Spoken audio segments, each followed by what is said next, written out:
What is up, guys? Dzeeff here, and through all the commotion a couple days ago around the Forbidden and Limited list, you might have missed the fact that the entire OTS Pack 11 got leaked.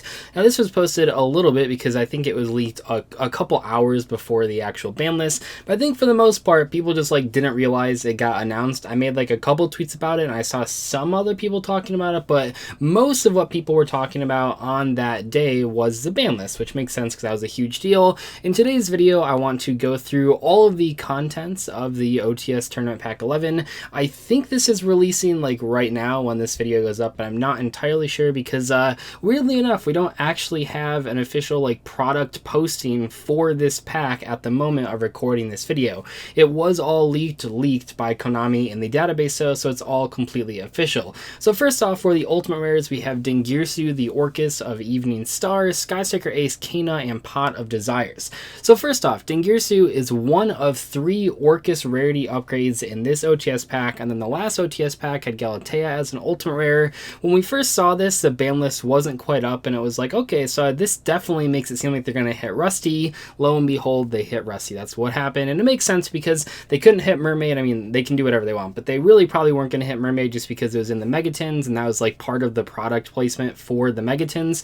But more importantly, I think Rusty just makes sense to hit from a gameplay standpoint. It really seems like Konami likes Orcus. I don't know why, but from these rarity upgrades, from the past rarity upgrades, from the ban list hits that we've now indirectly hit Orcus twice, it really seems like Konami wants this deck to be around, maybe as a Burning Abyss type deck or a Mermail type deck where it's good for many years. And then we have Skystriker Ace Kana. This is the last of the 4 Skystriker Link monsters that has not yet had an Ultimate Rare upgrade. I've talked about this in the past, but it really does seem like Konami loves Skystrikers, sort of like Orcus actually, but Skystrikers have been around for much longer, so I think that we can really see now that Konami loves this deck. I know they just limited multi-roll, but I still think the deck is going to be plenty viable. I see people say things when I mention that multi-roll wasn't enough. People say things well, they already have so many hits, Kagari to 1, Hornet Drones to 1. That wasn't enough. If the deck is still so successful, still one of the top decks, if not the top 4 decks, top 3 decks, if it's still viable after those hits weren't enough. And I don't know if multi-roll will be enough. I think if anything, the multi-roll hit plus the terraforming and metaverse hit plus the pass hits, that'll be so much to really see if they actually can withstand all of those hits, even with still having 3 engage. But this makes sense. I mean, they just reprinted engage. Engage will probably be in the Megatins because we have Dark Saviors instead of Savage Strike in the Megatins, so it makes sense, I guess, because Konami really seems to like Skystrikers, sort of like how they like Orcus. It seems like they're just decks that Konami wants to keep around, even if they're going to hit them a few times. They're never just going to outright kill them, or at least not for the time being. So it makes sense if all the other Skystriker Link monsters have had Ultimate Rare upgrades, it makes sense for this one to finally receive its as well. Then we have Pot of Desires, and this is the one that I think most people, myself included, are excited for out of all the Ultimate Rares. It's the only generic card. I remember back in the day when it was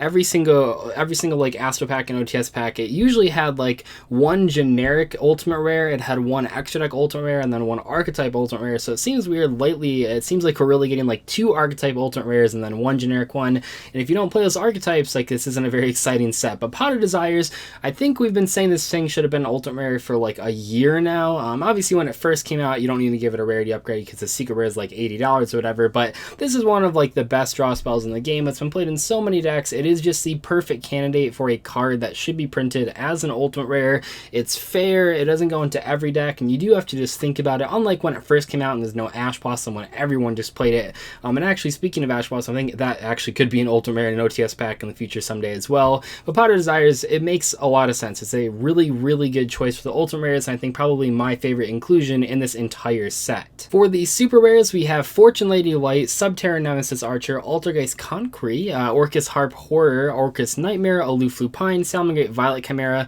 Fortune's Future, Metaverse, and Dual Dragon Token, because they always include these tokens as one of the Super Rares. These are okay. Like I said, if you don't play Orcus, this is probably not the best OTS pack because there's a lot of Orcus cards in here. Fortune Lady Light, that is the best Fortune Lady by far. I mean, Water is a close second, but that actually is reprinted in the set as well. It's not as a holographic card. That's an okay reprint. We just got all those Fortune Fairy cards, and I don't even know, does Fortune Ladies work with Fortune Fairy? I have no idea, but Fortune Ladies are getting a Synchro Monster in Rising Rampage, so that's why these are in this set. I don't know if that had to do with the Fortune Fairies, but it definitely has to do with the Synchro Monster in Rising Rampage.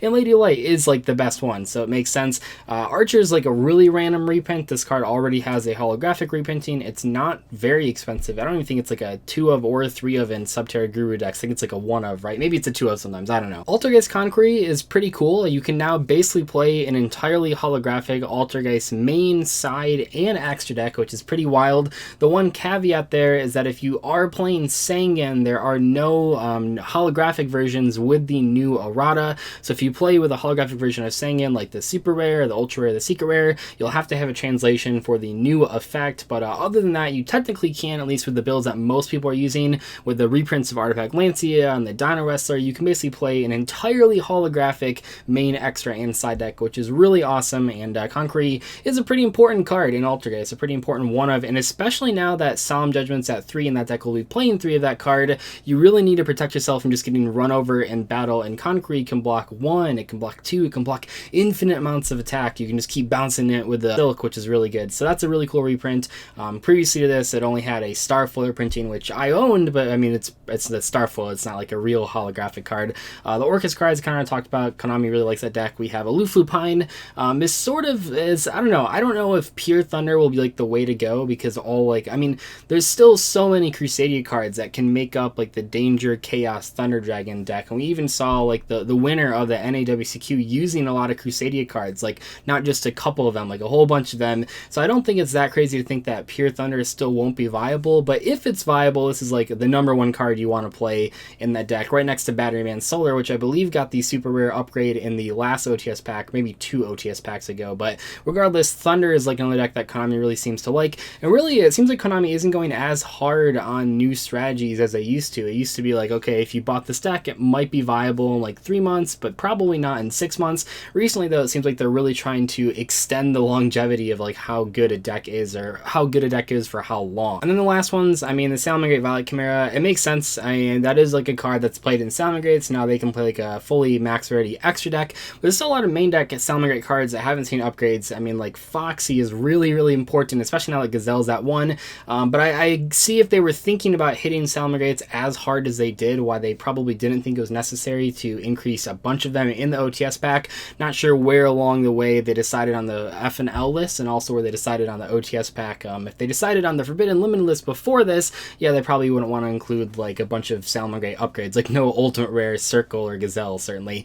And as far as Fortune's Future, it doesn't really matter. That card only had like 1 printing though, right? So that was pretty hard to get, so I guess it makes sense. Actually, a lot of the Fortune Ladies only had that 1 printing, so I guess it makes sense to reprint them, but this card was already super rare, so it's kind of a weird inclusion. I don't know why they didn't include Water as a super rare, and then this card is a common. And then we have Metaverse, which is limited now. Probably will still be played though, so I guess it makes sense. But the Metaverse in here really makes me wonder if this was decided before the ban list was decided, because that is sort of, even though that card's very good, it is sort of a weird inclusion. Now that the card is just got limited to now release it as a super rare. And then we have the commons, which are usually the weakest part of the OTS and Astro Pack type sets. So we have Cyber Dragon, Boot Up Soldier, Dread Dynamo, Fortune Fairy, or Fortune Lady Fire, Fortune Lady Water, Limit Removal, Future Visions, Murray of Greed, True Draco Heritage, Stronghold, the Moving Fortress, All Out Attack, Synchro Material, Esteban, True King's Return. To be completely honest, I don't think any of these really matter. I think the Fortune Ladies are probably like the best common reprints, only because they're so old and a lot of people just don't have access to them.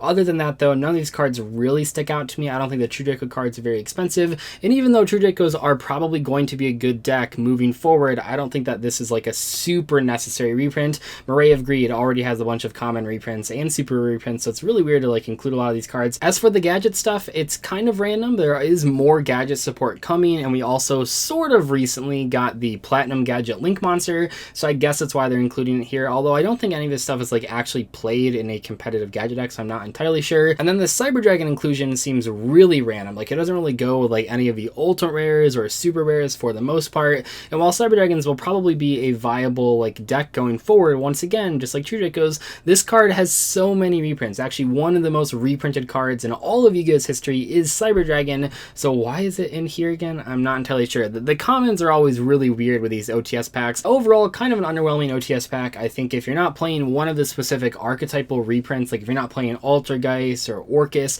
you're probably just only interested in Pot of Desires, but even then, not every deck is playing Pot of Desires anymore, so it's kind of a weird spot for a lot of players looking at this OTS pack. But I guess the idea of the OTS packs, especially with the ultimate rares players is that these are given out as prizes for doing well at locals. So if you're doing well at locals, a lot of times you are playing like one of the better decks, and the better decks are usually going to get the ultimate rare and super rare slots because of that. Because if you're the one that's winning these packs, maybe you'd be excited to pull the Kana or the Dingirsu or something along those lines, whereas the less competitive players are only going to get like one pack of this because they're not doing well at locals, so they care more about the commons and sometimes the super rares. But overall, I'm not super excited about this pack, besides Pot of Desires and besides Altergeist Concrete, which are two pretty cool reprints. Anyway though, thank you guys so much for watching today's discussion video on OTS Pack 11. Let me know in the comment section below which your favorite reprint is, because there's a lot of cool reprints in here, just they're not for everyone. I'll see you later though. Thank you so much for watching. Goodbye.